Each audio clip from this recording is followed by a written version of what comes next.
محمد سيد الكونين والثقلين والفارقين من عرب ومن عجم. السلام علیکم ورحمۃ اللہ تعالی وبرکاتہ. الحمد للہ وکفا وسلام علی حبیبہ المصطفیٰ اما بعد. بحمدہ تعالی وبکرم مصطفیٰ صلی اللہ تعالی علیہ وسلم. آج کی اس شب میں قرآن عظیم کے 11 پارے مکمل ہو چکے ہیں. اللہ تبارک و تعالی بقیہ قرآن عظیم کو صحیح تجوید سے پڑھنے اور آپ سب کو سماعت کرنے کی توفیق عطا فرمائے. سورہ توبہ کا اختتامی حصہ اور اس کے بعد سورہ یونس اور سورہ ہود کا کچھ حصہ. سورہ ہود کے متعلق تو اللہ کے نبی صلی اللہ تعالی علیہ وسلم فرماتے ہیں سورہ ہود نے مجھے بوڑھا کر دیا. اس سورہ کے متعلق اور سورہ توبہ کی جو آخری آیات ہیں وہ ہمارے لیے بہت ہی روح افزا ہیں، ایمان افزا ہیں. اللہ تبارک و تعالی نے یوں فرمایا لقد جاءکم رسول من انفسکم عزیز علیہ ما عنتم حریص علیکم بالمؤمنین رؤوف الرحیم. اللہ اپنے حبیب پاک صلی اللہ علیہ وسلم کے متعلق فرما رہا ہے بے شک تمہارے درمیان ایک ایسا رسول آیا جس کو تمہارا تکلیف میں پڑنا برداشت نہیں ہوتا. پہلی صفت میرے نبی کی یہ ہے تمہارا تکلیف میں پڑنا رسول سے دیکھا نہیں جاتا. عزیز علیہ ما عنتم یہ، اور پھر حریص علیکم بالمؤمنین، اگر وہ تمہارے کسی چیز کے طلبگار ہیں تو صرف تمہارے ایمان کے طلبگار ہیں. رؤوف الرحیم، نہایت ہی نرمی کرنے والے، شفقت کرنے والے رسول تمہارے درمیان آئے. 3 چیزیں رسول اللہ کی بیان کی گئیں. تمہارا تکلیف میں پڑنا رسول کو گوارا نہیں. یہی تو بات ہے کہ ہر گھڑی میرے آقا صلی اللہ تعالی علیہ وسلم نے امتی امتی کہا ہے.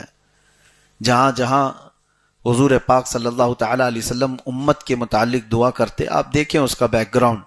حضرت عائشہ صدیقہ رضی اللہ تعالیٰ عنہ فرماتی ہیں کبھی رسول کریم صلی اللہ تعالی علیہ وسلم بستر سے اٹھ کر چلے جاتے اور جب ابر چھاتا، بجلیاں کڑکتی تو حضور کھلے آسمان کے نیچے استغفار کرنے لگ جاتے تھے اللہ کریم کی بارگاہ میں.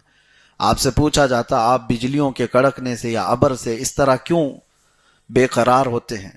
حضور پاک صلی اللہ تعالی علیہ وسلم نے ارشاد فرمایا مجھے اندیشہ ہوتا ہے کہیں یہ بجلیاں یا یہ ابر میری امت پر عذاب نہ بن جائیں. پچھلی امتوں پر عذاب آنے سے پہلے اسی طرح کے حالات ہوتے تھے، تو میں استغفار کرتا ہوں کہ اللہ تبارک و تعالی میری امت کو عذاب سے بچائے. اور جب یہ بجلیاں اور ابر چھٹ جاتا ہے تو واپس حضور تشریف لاتے. فکر امت یہ تھی اللہ کے نبی صلی اللہ تعالی علیہ وسلم کی. اس آیت کی تفسیر بڑی طویل ہے اور رسول کریم صلی اللہ تعالی علیہ وسلم کے متعلق یہ فرمایا کہ وہ نہایت ہی نرم دل اور شفقت کرنے والے ہیں. ارے وہ جانوروں کی سنتے تھے، لکڑی کے رونے کو بھی وہ برداشت نہیں کرتے. صحابہ اکرام فرماتے ہیں مسجد نبوی میں ایک مرتبہ حضور پاک صلی اللہ تعالی علیہ وسلم جو عصا لے کر کھڑے ہوتے تھے اس کو چھوڑ دیا حضور نے، تو اس لکڑی سے رونے کی اتنی آواز آنے لگی جیسے کوئی بچہ اپنی ماں سے بچھڑ کر روتا ہو. صحابہ نے پوری مسجد میں آواز سنی.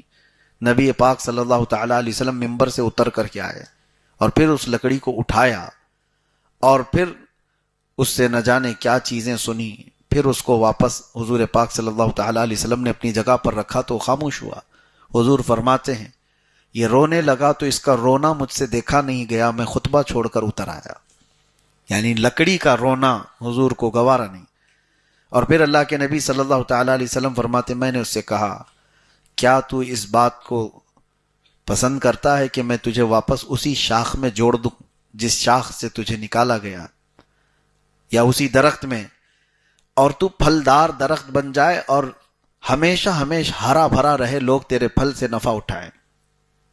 اس نے کہا یا رسول اللہ صلی اللہ تعالی علیہ وسلم آپ کی جدائی مجھ سے برداشت نہیں ہوتی. تو اللہ کے نبی صلی اللہ تعالی علیہ وسلم نے فرمایا یعنی لکڑی اپنی اصل میں جانے کو تیار نہیں، جہاں سے وہ نکلا ہے، جس جگہ سے وہ حصہ نکلا ہے. حضور پاک صلی اللہ علیہ وسلم فرماتے ہیں کیا تو اس بات کو پسند کرتا ہے کہ تجھے قیامت کے دن میں اپنے ہاتھ میں رکھوں اور جنت ساتھ میں لے جاؤں۔ وہ خوش ہو گیا، لکڑی کا حصہ وہ تنا اور اس کا رونا بند ہو گیا۔ تو حضور پاک صلی اللہ تعالی علیہ وسلم نے حکم فرمایا میرے ممبر کے قریب ہی سے دفن کر دیا جائے۔ آج تک وہ لکڑی کا تنا حضور کی مسجد نبوی میں دفن ہے، جہاں پر استوانہ حنانہ ایک پلر بنا ہوا ہے۔ آپ ریاض الجنہ کے اندر جائیں گے تو ایک پلر کا نام ہے استوانہ حنانہ، وہ اسی لکڑی کے تنے کے اوپر پلر بنایا گیا ہے جہاں وہ نشانی ہمیشہ کے لیے دفن ہوئی۔ اور حضور پاک صلی اللہ علیہ وسلم نے جب وعدہ فرمایا ہے تو وہ لکڑی کا تنا حضور کے ساتھ جنت میں بھی جائے گا۔ یہاں سے ایک بات ملتی ہے، لکڑی کے سوکھے ہوئے حصے کے اندر اگر حضور کی جدائی میں، حضور کے فراق میں غم آ جائے تو نعمت یہ ملتی ہے کہ جنت اسے ساتھ لینے کا وعدہ کیا جائے۔ کیا امتی اگر حضور کی جدائی میں روئے تو وہ ناز و نعم کے ساتھ احسان نہیں فرمائیں گے؟ لیکن امتی کا حال یہ ہے کہ یہ لکڑیوں سے زیادہ سوکھ گیا ہے، لکڑیوں سے زیادہ ان کے ہاں سوکھا پن ہے۔ محبت مصطفیٰ صلی اللہ علیہ وسلم میں تڑپنا ہم نے کہاں سیکھا ہے؟ میرے عزیزو، ایک دو نہیں کئی روایات آپ کو میں بتاؤں۔ ہرن کے رونے کو حضور برداشت نہیں کر پائے۔ ایک عرب نے اس کا شکار کر لیا تھا، ہرن رو رہی تھی اور حضور اس کے قریب گئے، پوچھا تو ہرن نے اتنا ہی کہا میرے دو چھوٹے بچے رہ گئے ہیں، بھوکے ہیں، میں انہیں دودھ پلا کر واپس آ جاؤں گی، مجھے اس سے آزاد کرا دے۔ حضور نے اس کی بات سن کر کے وہ عربی سے کہا، بدو سے، دیہاتی شخص سے، کہ ہرن مجھ سے بات کر رہی ہے اور اپنے بچوں کو دودھ پلا کر واپس آئے گی۔ اس نے کہا کیا کوئی جانور اس طرح سے نکلا ہوا بھاگ کر واپس آ سکتا ہے؟ حضور نے فرمایا مجھ سے وعدہ کیا ہوا جانور دھوکہ نہیں دے گا۔ ہرن کو اس نے چھوڑا، حضور کو پکڑا اور ہرن تھوڑی دیر کے بعد وہ اپنے بچوں سمیت واپس لوٹ آئی۔ اللہ کے نبی صلی اللہ تعالی علیہ وسلم کا یہ معجزہ دیکھ کر کے وہ بدو ایمان بھی لیا۔ لیکن یہاں کہنا یہ ہے کہ ایک جانور اگر اپنے بچوں کی جدائی کے غم میں روئے تو رسول اللہ کو وہ بھی گوارا نہیں۔ اور بعض روایات یہ بتاتی ہیں کہ امتیوں میں سے کسی کے تلووں میں کانٹا چبھ جائے تو حضور اس کے بھی درد کا احساس کرتے ہیں۔ اللہ کے نبی صلی اللہ تعالی علیہ وسلم، یہی تو آیت ہے، عزیز علیہ ما عنتم، اللہ فرما رہا ہے تمہارا تکلیف میں پڑنا ان کو گوارا نہیں ہے۔ ملک الموت جب حضور پاک صلی اللہ تعالی علیہ وسلم کی روح قبض کرنے کے لیے تشریف لائے تب بھی رسول اللہ صلی اللہ علیہ وسلم نے کیا پوچھا؟ وہ وقت ایسا ہوتا ہے کہ لوگ اپنے ماں باپ، اپنے بھائی بہن اور اپنے بچوں کو پہچاننا بھول جاتے ہیں، نزع کا وقت، روح نکلنے سے تھوڑی دیر پہلے۔ لیکن وہ رحمت عالم صلی اللہ تعالی علیہ وسلم ملک الموت سے یوں پوچھتے ہیں، یہ جس تکلیف سے ہم گزر رہے ہیں روح نکلنے سے قبل، کیا یہ تکلیف میری امت کو بھی دی جائے گی؟ اللہ کے نبی صلی اللہ تعالی علیہ وسلم کو فکر ہے تو کس کی؟ جو نہ بھولا ہم غریبوں کو رضا، یاد اس کی اپنی عادت کیجئے۔ قرآن یہ کہتا ہے عزیز علیہ ما عنتم، تمہارا تکلیف میں پڑنا رسول کو گوارا نہیں۔ لیکن امت ہے کہ رسول اللہ صلی اللہ تعالی علیہ وسلم پر جتنا بھی کتے بھونکیں خاموش اپنا راستہ چل رہی ہے۔ امت کو کوئی احساس نہیں اس چیز کا۔ نبی پاک صلی اللہ تعالی علیہ وسلم کوئی بھی زندگی پاک کے عمل میں جہاں امت کو فراموش کیا ہو، ہم غریبوں کو بھلا دیا گیا ہو، معراج کی شب بھی دیکھیں اللہ کی بارگاہ میں غریب امت کو یاد کیا ہے۔ یہاں تک کہ قبر انور میں جب آپ کو رکھا گیا تھا تو جو صحابہ قبر میں اترے تھے وہ کہتے ہیں حضور کے لب ہل رہے تھے۔ اس وقت ہم نے کانوں سے سنا اللہ کے نبی صلی اللہ علیہ وسلم فرما رہے تھے رب ہب لی امتی، میری امت کو میرے حوالے کر دے مولا۔ امت کے لیے حضور پاک صلی اللہ تعالی علیہ وسلم کا یہ فکر کرنا، کوئی نہیں ہے جو ہمارے لیے اس قدر تڑپتا ہو یا اللہ کریم کی بارگاہ میں ہمارے لیے اس طرح کی دعائیں کرتا ہو۔ اور یہ بھی بات سنیے، فضیلت، حضور صلی اللہ تعالی علیہ وسلم کس چیز سے سب سے زیادہ راضی ہوتے تھے پتہ ہے؟ ایک دعا میں آپ کو بھی بتا دے رہا ہوں۔ حضور نے فرمایا جس نے یہ دعا کیا اس پر میری شفاعت واجب ہوگی۔ وہ کیا دعا ہے؟ بس یہ دعا ہے، اللہم ارحم امت محمد صلی اللہ علیہ وسلم رحمتا عامہ، اللہم اغفر امت محمد صلی اللہ علیہ وسلم مغفرتا عامہ، جس کا مطلب یہ ہوتا ہے اے اللہ امت محمدیہ پر عام رحم فرما۔ اے اللہ امت محمدیہ کی عام بخشش فرما.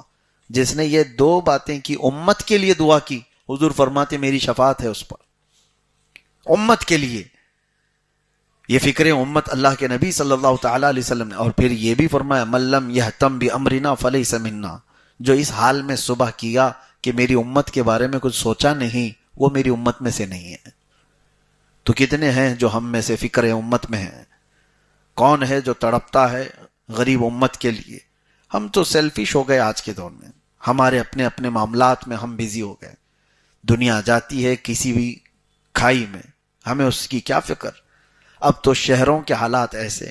میں ابھی مہینے بھر قبل ایک گھر گیا تھا، اور باہر نکلنے کے بعد ان کے فلیٹ سے دوسرے فلیٹ کو دیکھا تو وہاں بھی مسلمان نام تھا. میں نے پوچھا یہ لوگ جانے پہچانے لگتے ہیں؟ تو انہوں نے کہا ہم تو یہاں 8 سال سے ہیں لیکن ابھی تک ان سے ہماری کوئی ملاقات نہیں.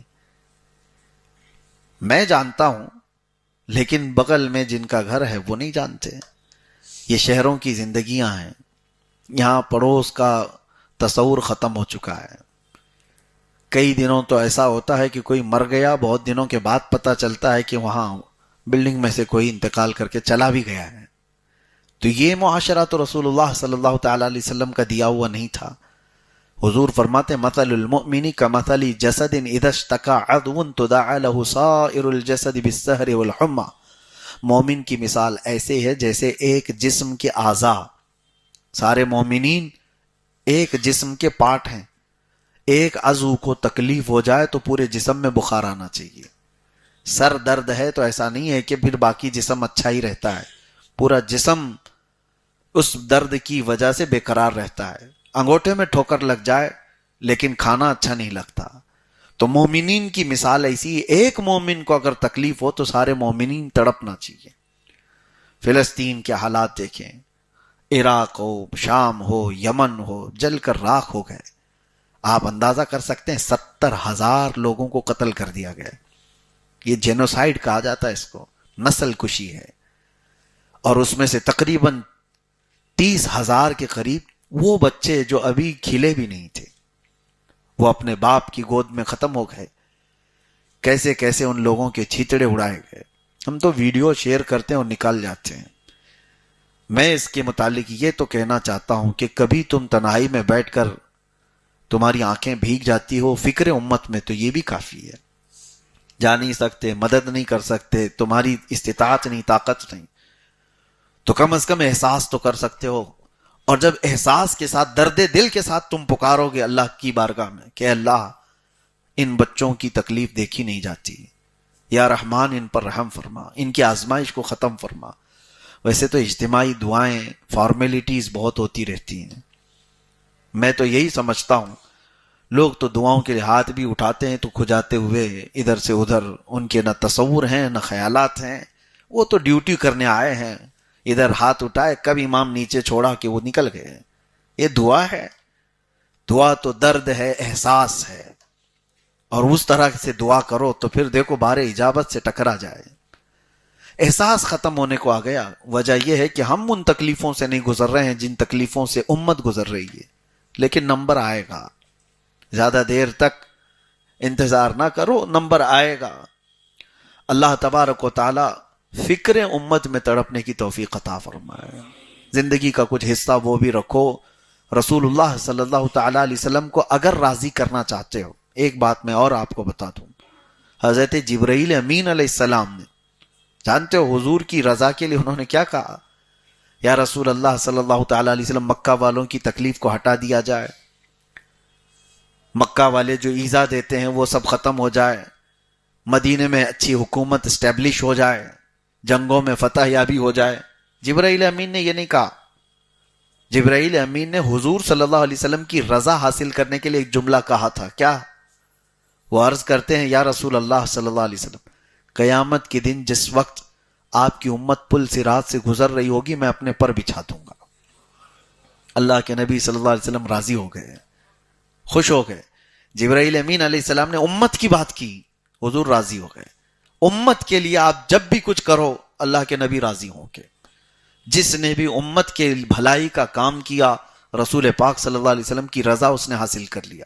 حتیٰ کہ تم راستے سے تکلیف دہ چیز کو بھی اٹھاؤ، امت تکلیف میں نہ آئے، حضور پاک کی رضا کا سبب ہے یہ. میرے آقا صلی اللہ تعالی علیہ وسلم کی رضا حاصل کرنے کا سب سے آسان طریقہ یہ، امت کی بھلائی کا خیال کرو. لوگ بڑے بڑے وظیفے، بڑے بڑے اعمال، بڑے بڑی عبادتوں میں مصروف ہیں، لیکن وہ فکر امت میں نہیں ہے، وہ خود اپنی فکر میں رہ گئے.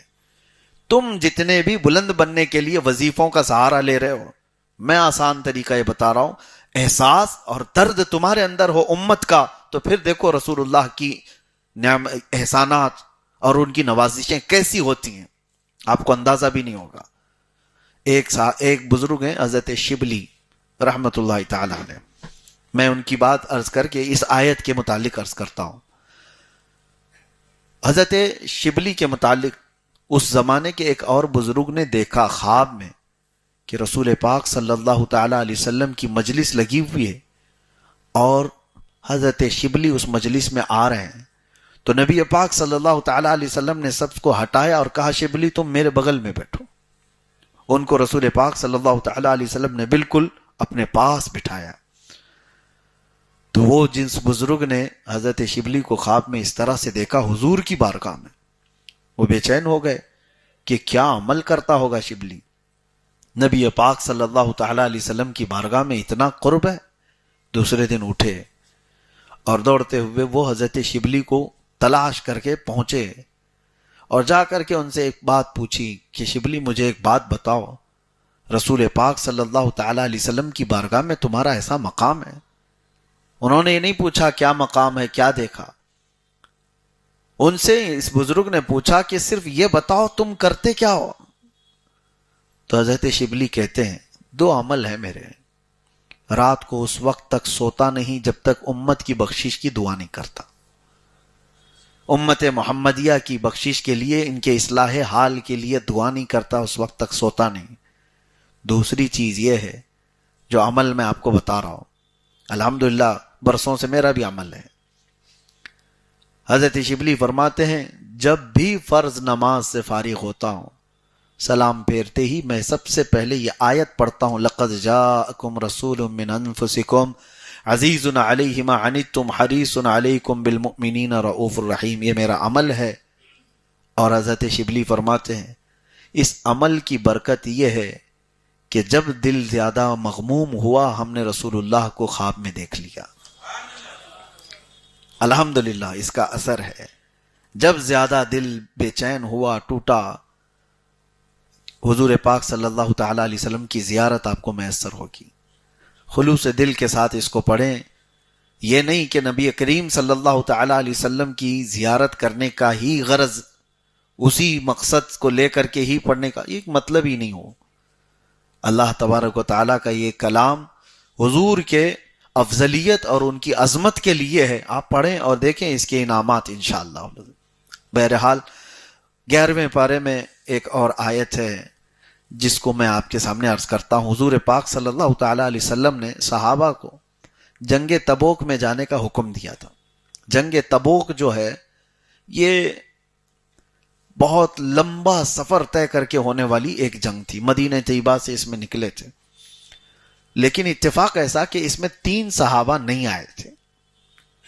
وہ کون تھے؟ ان کے متعلق آیت آئی ہے قرآن پاک میں جو آج ہم نے تلاوت کیا.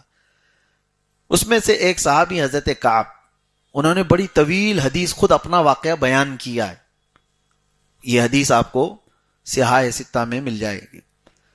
تو حضور پاک صلی اللہ تعالی علیہ وسلم جب جنگ میں تشریف لے گئے، جتنے طاقت والے لوگ ہیں، استطاعت والے لوگ ہیں، بغیر عذر کے ہیں، ان کو جانا واجب تھا. سفر چلتا رہا، لیکن 3 لوگ ایسے تھے مدینے میں وہ نہیں آئے. حضور نے ان کے بارے میں پوچھا بھی کہ فلاں بن فلاں کہاں ہے، فلاں بن فلاں کہاں ہے. تو صحابہ نے کہا ہم نے ان کو مدینے میں دیکھا تو تھا، بیمار بھی نہیں، صحت مند تھے، لیکن آئے کیوں نہیں پتا.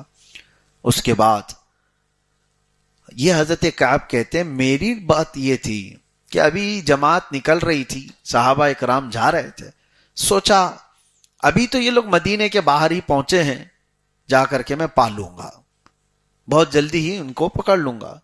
پھر تھوڑا سو گئے، پھر سوچا دوسری منزل پہ پہنچے ہوں گے، وہاں تو میں آسانی سے پہنچ جاؤں گا. تیسری منزل تک پہنچے ہوں گے وہ. کرتے کرتے یہ اسی طرح سے وقت گزرتا گیا اور رسول اللہ صلی اللہ تعالی علیہ وسلم صحابہ کے ساتھ سفر پر نکل گئے. لمبا سفر ہو گیا. وہ دونوں جو باقی صحابہ ہیں ان کا بھی یہی حال تھا. کوئی عذر تو تھا نہیں.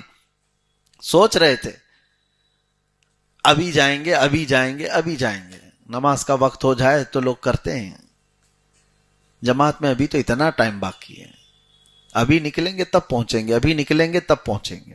بہرحال تو حضور پاک صلی اللہ تعالی علیہ وسلم جب واپس آئے جنگ سے تو سب سے پہلے ان 3 لوگوں کو طلب کیا.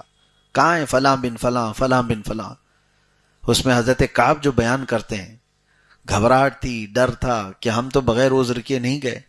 ہیلا بہانہ کر سکتے تھے کہ کچھ نہ کچھ بہانہ کر لیں, بیوی بیمار, گھر کے معاملات کچھ خراب. لیکن حضرت کعب کہتے ہیں حضور پاک صلی اللہ علیہ وسلم نے جیسے ہی پوچھا کہ کعب کس چیز نے تم کو روکا جنگ میں آنے سے, کیوں سفر میں ساتھ نہیں آئے؟ کہتے میں بہانہ بنا سکتا تھا لیکن اس سے میں کیا چھپاؤں جو دل کے حالات کو بھی جانتا ہو. رسول رحمت صلی اللہ تعالی علیہ وسلم کی بارگاہ میں کیا بیان چھپا سکتا ہوں؟ تو پھر انہوں نے صاف صاف بتا دیا, یا رسول اللہ سستی اور کاہلی نے مجھے روک دیا, میں نہیں آ سکا. ان دونوں سے پوچھا, ان کا بھی معاملہ وہی تھا. انہوں نے بھی صاف صاف بتا دیا کہ ہم آنے کو تیار تو تھے, اب تب کرتے ہوئے جماعت آگے نکل گئی صحابہ کی اور ہم رہ گئے. حضور پاک صلی اللہ تعالی علیہ وسلم نے کیا فرمایا؟ پورے مدینے والوں کو حکم ہوا کہ ان تینوں کا مکمل بائیکاٹ کر دیا جائے. ان سے کوئی نہ ملاقات کرے گا, نہ ان کے ساتھ کوئی لین دین, کھانا پانی کچھ نہیں ہوگا. اور صحابہ اکرام رضوان اللہ تعالی علیہ مجمعین وہ حضور کی بات پر تو ایسے عمل کرنے والے, وہ سیسا پلائی دیوار تھے. ایک حکم آ جانے پر 50 سال پرانی شراب کے مٹکے توڑ دیے تھے. وہ صحابہ کی بات ہے, حکم آ گیا تو پھر اس کے بعد وہ نہیں دیکھتے. میں آپ کو صرف اتنی بات بتاتا ہوں, حکم پر عمل پیرا ہونے کا طریقہ صحابہ کا کیا تھا. عبداللہ بن رواحہ رضی اللہ تعالیٰ, ایک صحابی, حضور پاک صلی اللہ علیہ وسلم مسجد نبوی میں بیان کر رہے تھے. اسی اسنا میں جو لوگ کھڑے ہوں گے حضور نے فرمایا بیٹھ جاؤ بیٹھ جاؤ. حضور کی آواز آئی, جو کھڑے ہوں گے ان کے لیے. عبداللہ بن رواحہ اپنے گھر سے نکلے ہوئے ابھی گلی میں تھے, جمعہ کے لیے مسجد میں آ رہے تھے. ان کے کانوں میں حضور کی آواز آئی, وہ گلی میں ہی بیٹھ گئے, وہیں بیٹھ گئے. تو لوگوں نے ان سے کہا کہ عبداللہ, رسول اللہ صلی اللہ تعالی علیہ وسلم وہ مسجد میں موجود لوگوں سے فرما رہے ہیں کہ بیٹھ جاؤ. حضرت عبداللہ بن رواحہ کہتے ہیں میرے کانوں میں رسول اللہ کی آواز آ گئی بیٹھ جاؤ. اگر میں کھڑا رہا اس کے بعد تو پھر غداروں میں شمار نہ ہو جائے, نافرمانوں میں میرا شمار نہ ہو جائے. اور اس کے بعد ایسی ہی گھسٹتے گھسٹتے مسجد تک آئے, کھڑے نہیں ہوئے. تو صحابہ کے عمل کا طریقہ تو یہ تھا, ایک بار اگر کہہ دیا جائے بائیکاٹ تو یہ نہیں کہ چوری چھپے کوئی بات کر لی جاتی, نہیں, وہ تو اتنے سخت تھے معاملات میں. انس بن نزیر ایک صحابی ہیں, حضور صلی اللہ علیہ وسلم ان کے گھر گئے اور راز کی کچھ باتیں ان سے ہوتی تھی. مکہ سے ایک لیٹر آیا تھا, جنگوں کی تیاریاں کر رہے تھے مکہ والے, اس میں لکھا ہوا تھا کہ کیا کیا تیاریاں ہو رہی. حضور صلی اللہ علیہ وسلم نے انس بن نزیر سے کہا پڑھ کے سناؤ.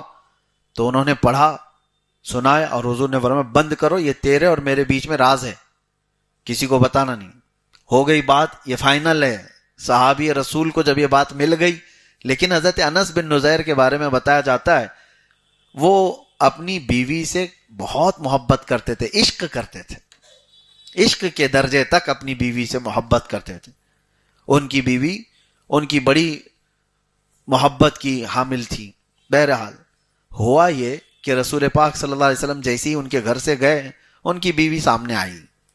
کہا انس, رسول اللہ صلی اللہ علیہ وسلم آئے تھے, کیا بات ہو رہی تھی؟ عشق اپنی جگہ, محبت اپنی جگہ بیوی کا. انس بن نزیر نے کہا نہیں, وہ بات نہیں بول سکتا جو رسول اللہ نے کہا کہ راز ہے, وہ نہیں بول سکتا.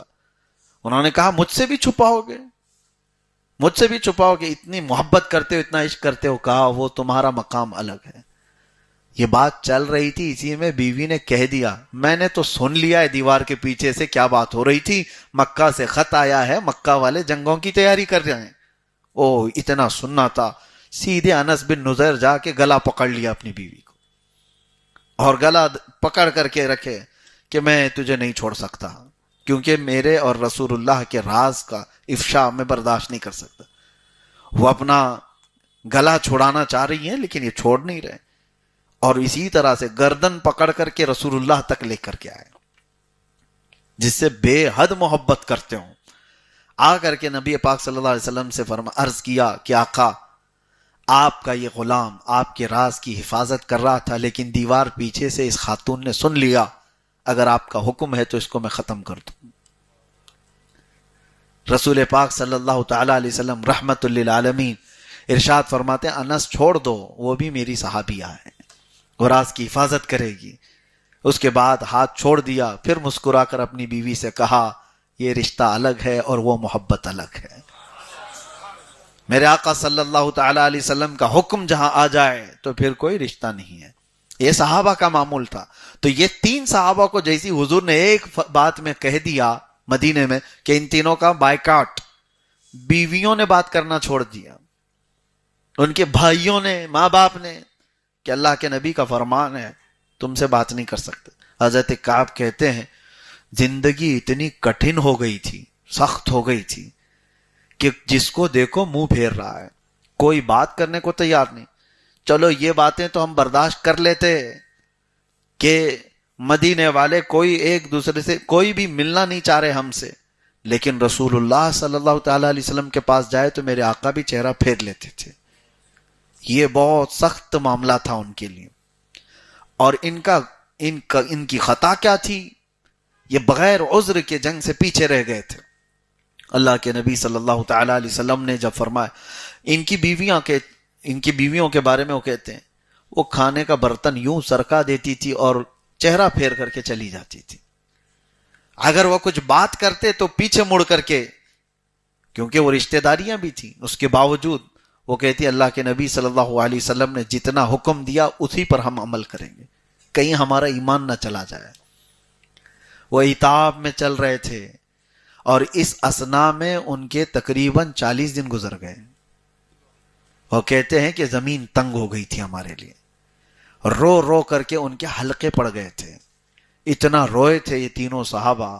تب یہ آیت نازل ہوئی حضور پاک پر، وَعَلَى الثَّلَاثَةِ الَّذِينَ خُلِّفُوا حَتَّى إِذَا ضَاقَتْ عَلَيْهِمُ الْأَرْضُ بِمَا رَحُبَتْ وَضَاقَتْ عَلَيْهِمْ أَنفُسُهُمْ۔ اللہ فرماتا ہے وہ تین لوگ جو حضور پاک صلی اللہ علیہ وسلم کی جماعت سے پیچھے رہ گئے، ان پر زمین تنگ ہو گئی تھی، تو اس کا نبی پاک صلی اللہ تعالی علیہ وسلم نے بائیکاٹ کا حکم دیا، سارے مدینے والوں نے ان کو تنہا کر دیا، چھوڑ دیا۔ ثم تاب علیہم لیتوبوا ان اللہ هو التواب الرحیم۔ اللہ فرماتا ہے پھر جب انہوں نے سچی توبہ کی تو اللہ نے ان کی توبہ قبول فرمائی۔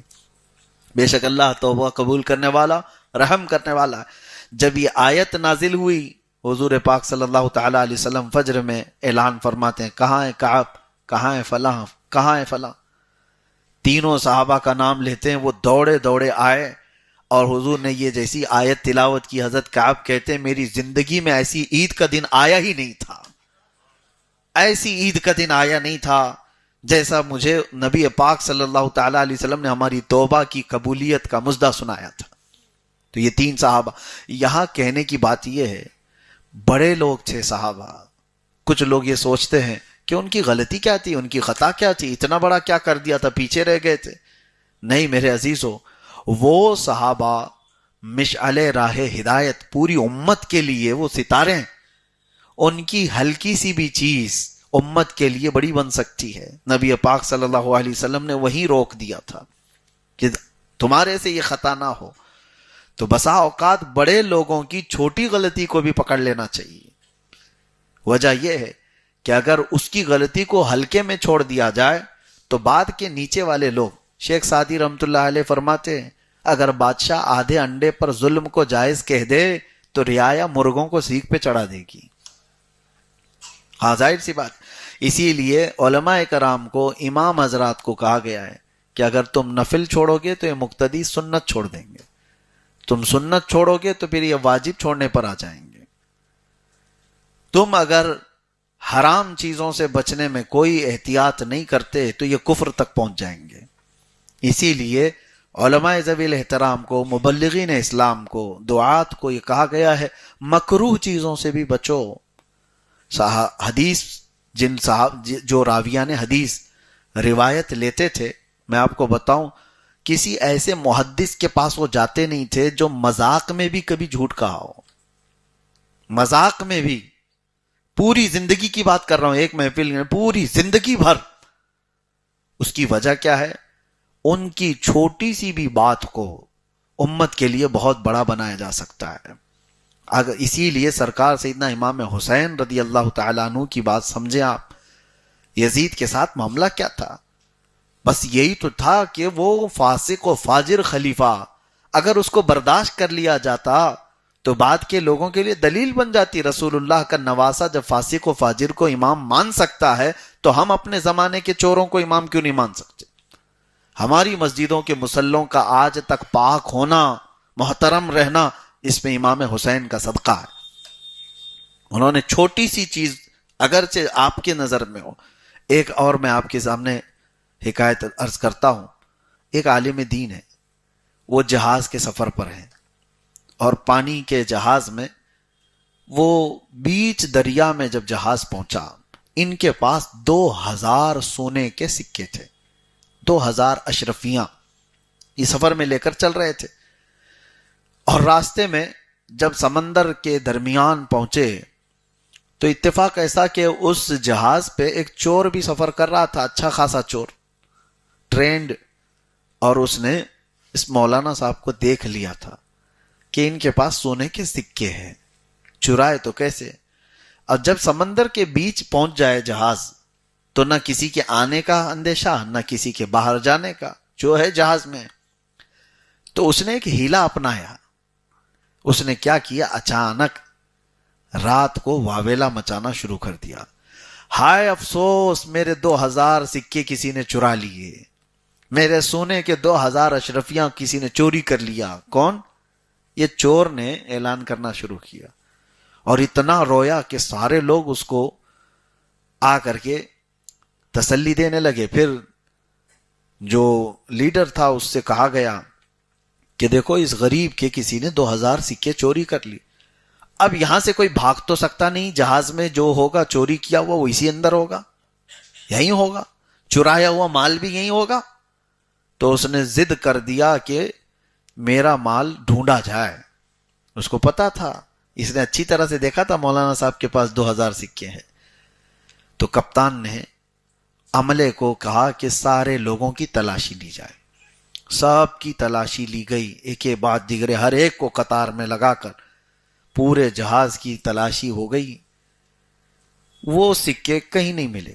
وہ مولانا صاحب کے جھولے، ان کے جو جتنے بسترے سب چھان مارے، کہیں نہیں ملے.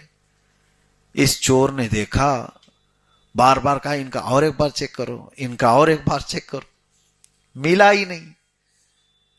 اب یہ ہکا بکا رہ گیا. اس نے تو رات کو گنا میرے سامنے، اب کہاں چھپایا ہے اس نے؟ پورے جہاز میں کہیں نہیں ملا. تو لوگوں نے پھر اس کو کوسنا شروع کیا، اس کو مارنے بھی لگ گئے کہ جھوٹا آدمی، بغیر کسی چیز کے اس نے ایسے ہی لوگوں کو پریشان کیا. اس کے تھے ہی نہیں پیسے، کہاں گئے؟ جہاز میں سے 2000 سونے کے سکے.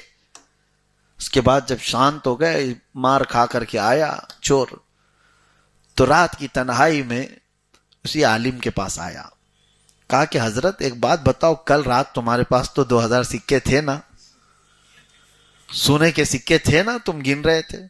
انہوں نے کہا ہاں تھے، تو میرے پاس تھے اور تم دیکھ رہے تھے، یہ بھی مجھے پتا ہے. کہا کیا کیا پھر آپ نے؟ کہاں چھپایا ہے؟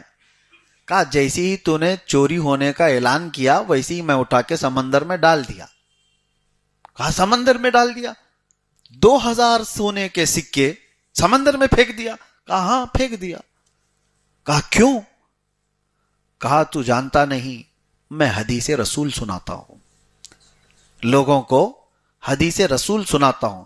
وہ سکے میرے پاس ملتے ہیں اور تو نے تو اعلان کر دیا تھا، دعویٰ کر دیا تھا کہ تیرے چوری ہو گئے. میرے پاس ملتے، مجھے صفائی دینے میں پتہ نہیں کتنے وقت لگتا. تیرے ہیں یا میرے ہیں، یہ کورٹ میں جاتے، عدالت میں جاتے، کم از کم اتنا تو ہوتا کہ تہمت میرے اوپر چوری کی لگ گئی ہوتی. میرے اوپر چوری کی تہمت تو لگ گئی ہوتی، اس کا صفایا بعد میں ہوتا کہ میں لایا کہ تو لایا، اور میں اس تہمت سے بچنے کے لیے اپنے سکے اٹھا کے پھینک دیا کہ کل کو کبھی میری حدیث رسول سنانے پر لوگ یہ نہ کہیں کہ جس پر چوری کا الزام تھا وہ رسول کی حدیث کیسے سنا سکتا ہے۔ میں اس تہمت سے بچنے کے لیے وہ سکے اٹھا کر پھینک دیا۔ میں اور حیرت کی بات آپ کو بتاؤں، یہ مولانا صاحب، یہ عالم دین کوئی اور نہیں، وہ امام بخاری تھے، جن کی بخاری شریف اصح الکتب بعد کتاب اللہ، اللہ کی کتاب کے بعد سب سے زیادہ صحیح کتاب اس روئے زمین پر کوئی ہے تو بخاری شریف ہے۔ تو میرے عزیزو، بڑے لوگوں کی چھوٹی چیز کے لیے بھی بہت خیال کرنا ہوتا ہے، بہت احتیاط۔ اسی لیے بزرگان دین، حضرت امام اعظم ابو حنیفہ رحمۃ اللہ تعالی علیہ کے متعلق یہ بتایا جاتا ہے، آپ چل رہے تھے، ایک 8 سال یا 10 سال کے بچے کو کیچڑ میں چلتے ہوئے دیکھا، پھسل رہا تھا، تو آپ نے اس سے کہا بیٹا سنبھل کے چل، سنبھل کر کے چل۔ اس بچے نے آپ کو جواباً کہا امام اعظم ابو حنیفہ سے کہ حضور میں گروں گا میری ہڈی ٹوٹے گی، اس سے زیادہ کچھ نہیں ہوگا، آپ سنبھل کے چلو، آپ گرو گے تو پیچھے پوری امت گر جائے گی۔ امام اعظم فرماتے ہیں اس کا یہ جملہ میں نے زندگی بھر اپنے درس کے لیے رکھ لیا۔ ہوتا یہی ہے میرے عزیزوں، صحابہ اکرام پر میرے آقا صلی اللہ علیہ وسلم نے جو سختی فرمائی تھی، اس کی وجہ یہی ہے کہ قیامت تک آنے والی امت یہ صحابہ کو فالو کرنے والی ہے۔ ان کی کسی بھی ہلکی سی چیز کو بھی دیکھ کر کے امت اگر اسی راستے کو فالو کرے گی تو کیا ہوگا؟ تھوڑا ہلکا کج یا ہلکا ٹیڑھا پن بھی حضور نے ان کے اندر باقی رہنے نہیں دیا۔ صحابہ کو اتنا مکمل بنا دیا گیا تھا کہ قیامت تک پیدا ہونے والے سب سے اچھے لوگ جو تھے ان سب کو اللہ نے چن کر کے رسول اللہ کا صحابی بنایا۔ اسی لیے ہم فجر کے بعد صحابہ کی سیرت بھی عرض کر رہے ہیں۔ آپ کو حدیث میں نے بتایا تھا کہ اللہ کے نبی نے فرمایا میرے صحابہ ستاروں کی مانند ہیں، تم جس کی بھی پیروی کرو گے ہدایت پا جاؤ گے۔ یہ آیتیں تھی۔ بہرحال ایک اور چیز میں آپ کو بتا دوں، اللہ تعالیٰ نے ایک ایسی مسجد کا بھی ذکر کیا ہے اس میں جس کو ڈھانے کا حکم دیا گیا تھا، مسجد ضرار، والذین اتخذوا مسجدا ضرارا کفرا وتفریقا بین المؤمنین وارصادا لمن حارب اللہ ورسولہ۔ اللہ تعالیٰ اس میں فرماتا ہے کہ وہ لوگ جنہوں نے مسجد ضرار بنائی۔ یہ کیا تھی مسجد ضرار؟ کچھ منافق تھے مدینہ طیبہ میں، رسول اللہ صلی اللہ تعالیٰ علیہ وسلم کے پاس آتے تھے، لیکن ان کو پورا چانس ملتا نہیں تھا کہ اپنی تنہائی میں میٹنگ کرنے کے لیے حضور کے خلاف، اسلام کے خلاف۔ وہ چھپے ہوئے کافر کو کیا کہتے ہیں؟ چھپے ہوئے کافر کو منافق کہتے ہیں۔ چہرہ اس کا سب کچھ مسلمانوں کی طرح، نماز بھی پڑھتا ہوگا، سب کچھ کرتا ہوگا، لیکن اندر سے وہ کافر ہے، اس کو منافق کہتے ہیں۔ تو انہوں نے آ کر رسول اللہ صلی اللہ علیہ وسلم سے یوں کہا کہ ہم بڑے دور رہتے ہیں محلے میں، وہاں سے مسجد نبوی آنے میں ہم کو لمبا وقت لگ جاتا ہے اور آنے جانے کی تکلیفیں ہیں، لہٰذا ہم کو ایک الگ مسجد بنانے کی پرمیشن دیجیے، الگ ہم ایک مسجد بنا لیں۔ رسول پاک صلی اللہ تعالیٰ علیہ وسلم سفر پر جا رہے تھے، ان لوگوں نے مسجد بنا لی، لیکن ان کا مقصد دوری کی وجہ نہیں تھی۔ مسجد نبوی تو صحابہ کہاں کہاں سے آتے تھے، کھیتی باڑی کرنے والے صحابہ بھی آتے تھے جو مدینے کے باہر رہتے تھے، لیکن یہ لوگ مدینے سے بہت دور نہیں تھے۔ مسجد قباء جہاں پر آج ہے بنی ہوئی ہے، اس کے قریب ہی انہوں نے ایک الگ مسجد بنا لی، لیکن وہ میٹنگ کا ایک اڈا تھا، فتنوں کا ایک اڈا تھا، وہ مسجد نہیں تھی۔ اس میں بیٹھ کر کے رسول اللہ صلی اللہ تعالیٰ علیہ وسلم کے خلاف منصوبے بناتے تھے، اسلام کو کمزور کرنے کے منصوبے وہاں پر بنائے جاتے تھے۔ تو اللہ تعالیٰ نے اپنے نبی سے حکم دیا کہ اس مسجد کو ڈھا دیا جائے، جلا دیا جائے، ختم کر دیا جائے۔ تو وہ مسجد ضرار اس لیے کہلاتی، اللہ کے نبی صلی اللہ تعالیٰ علیہ وسلم نے حکم دیا صحابہ کو کہ اس طرح کا فتنوں کا اڈا اگر مسجد کی شکل میں ہو تو اس کو ختم کر دیا جائے۔ اس کو ہٹا دیا گیا اور وہاں پھر کبھی بھی آج تک مسجد نہیں بنائی گئی، تو اس کو مسجد ضرار کہا گیا۔ آج بھی ہم یہ کہتے ہیں کہ جو مسجد نبی پاک صلی اللہ علیہ وسلم کی گستاخی سکھاتی ہو وہ مسجد نہیں، وہ مسجد ضرار ہے، مسجد ضرار ہے۔ حالانکہ مسجدیں اللہ کی عبادت کے لیے ہیں، اللہ کی عبادت کے لیے، وہ لوگ بھی اللہ کی عبادت کے لیے مسجد شروع کیے تھے، لیکن وہاں کر کیا رہے تھے؟ نبی پاک سے بغض اور عداوت۔ آج کے زمانے میں بھی جو حضور کی محبت سے دور کرنے والے جس مسجد میں بھی پیغامات ہوتے ہوں، وہ مسجد نہیں ہے، وہ مسجد ضرار ہے۔ ایسی مسجدوں میں نہ جائیں جہاں رسول اللہ صلی اللہ تعالی علیہ وسلم سے دور کیا جاتا ہو، ان کو عام بشر کہا جاتا ہو، بڑے بھائی کے برابر کہا جاتا ہو، پیٹھ پیچھے کا علم نہیں ہے یہ کہا جاتا ہو، ان کا خیال آنا گدھے اور بیل کے خیال سے بدتر کہا جاتا ہو، نعوذ باللہ من ذالک۔ ان ممبروں سے جہاں رسول اللہ کی شان میں بھونکا جاتا ہو، وہ مسجد کہاں ہے؟ وہ مسجد ضرار ہے۔ مسجد وہ ہے، اعلیٰ حضرت فرماتے ہیں واللہ ذکر حق، یعنی ذکر خدا جو ان سے جدا چاہو نہ جدیو، یعنی اللہ کا ذکر کرنا چاہتے ہو اور حضور کو چھوڑ کر کے، ذکر خدا جو ان سے جدا چاہو نہ جدیو، واللہ ذکر حق نہیں، کنجی سقر کی ہے۔ سقر کہتے ہیں جہنم کو۔ تو خالص اگر کوئی یہ کہتا ہے کہ نہیں نہیں میں اللہ اللہ کرنے کے لیے یہ بنایا ہوں، نبی کا یہاں کوئی تذکرہ نہیں ہوگا، اعلیٰ حضرت فرماتے ہیں یہ تو جہنم کی کنجی ہے۔ شیطان بھی اللہ کو مانتا تھا لیکن رسالت کا انکار کیا۔ بہرحال اللہ تعالی ہماری مسجدوں میں وہ روحانیت آج بھی باقی ہے کہ ہم نماز اللہ کے لیے پڑھتے ہیں، ختم ہوتے ہی میرے نبی کی بارگاہ میں سلام بھی پیش کرتے ہیں، یہاں محبت کے پیغامات دیے جاتے ہیں۔